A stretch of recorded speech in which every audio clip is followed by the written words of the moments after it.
Hi, we're looking at another one of Nathan Ost's etudes from 21 Lip Flexibilities. This is from the second volume. I don't know why I started with the second volume, but here we are.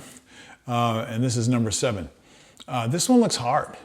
So the first thing I do is like, whoa, that looks busy. So I'm looking at 16th notes and I'm wondering how fast that goes. So I check the tempo and it says 72.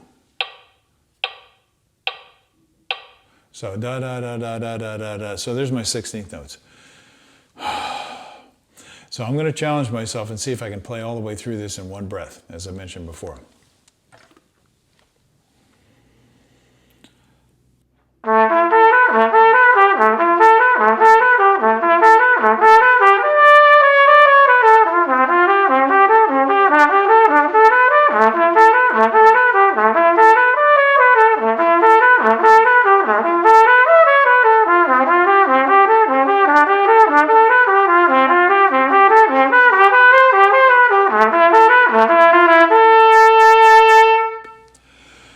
Now, that was challenging for me.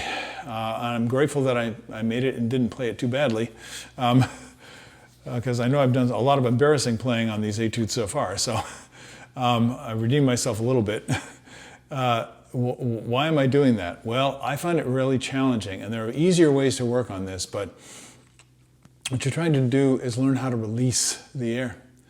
And when we're trying to play a long time on one breath, or if you're a person of small stature and you're not confident of your lung capacity, for example, or if you're somebody who plays with a very soft aperture and it's wide open a lot, so you're dumping a lot of air and it feels like you're always running out of air, and I could go on and on. But in other words, there are many ways that you can feel that it's kind of a difficult and threatening situation to have to play for a long time on one breath.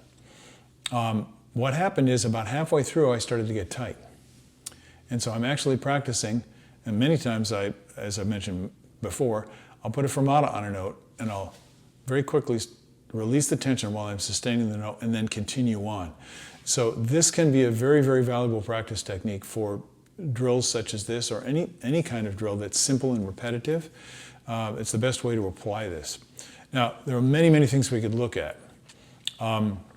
What's the point? Whenever I'm doing an exercise, I want to know what the point is.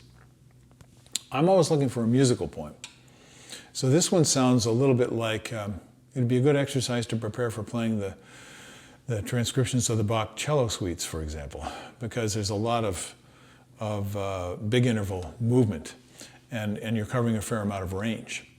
So in those, when I'm listening to those, I'm hearing a lot of like on the cello, you play that lower register note, and the instrument is so beautiful. It's a deep, resonant quality of sound, and it sustains. And whereas what we're doing doesn't sustain, but this is actually what I'm thinking about when I'm playing this. I'm thinking about sustaining the A, and this is what I mean.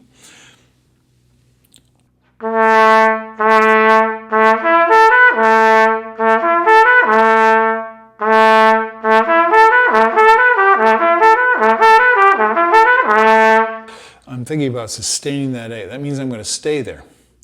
And when I move through the other notes, I'm always ready immediately to come back to that A. And I do it by aiming at a musical target. I'm thinking about that resonance of the cello.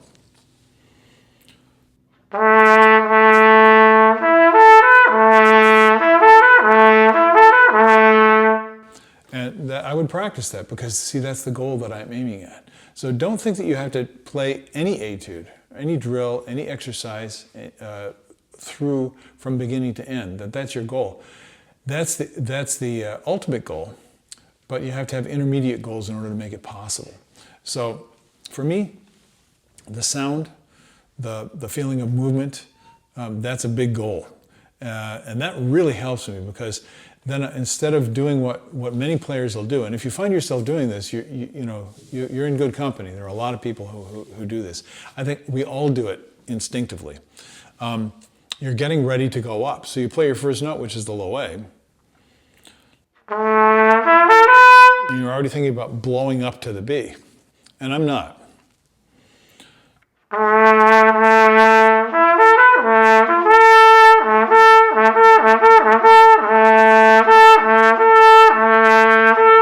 I'm thinking about sustaining the A. Try that and see if it helps a little bit. Now, there are so many things that you could work on here, and I've been playing at the marked tempo. Realize that please give yourself permission to play these at any tempo that you want. But there should be a reason for it. Always have a reason for what you're doing. I'll give you one reason. Let's see if I can find another one here. Oh, let's take the second variation and see what happens with that. I think it's pretty straightforward.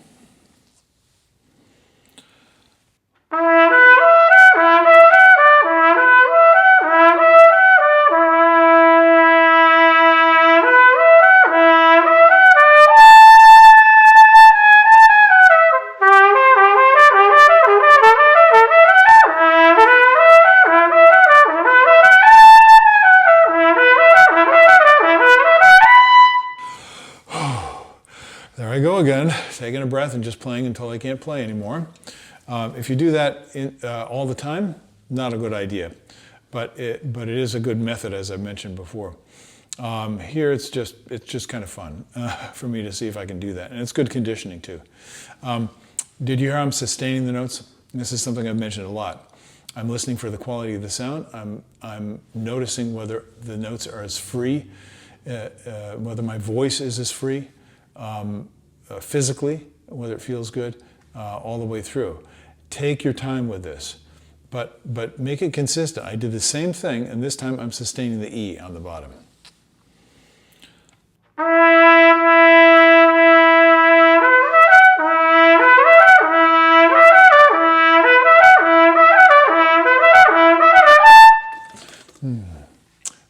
Play. That's what I'm trying to encourage you to do. Play. Have fun.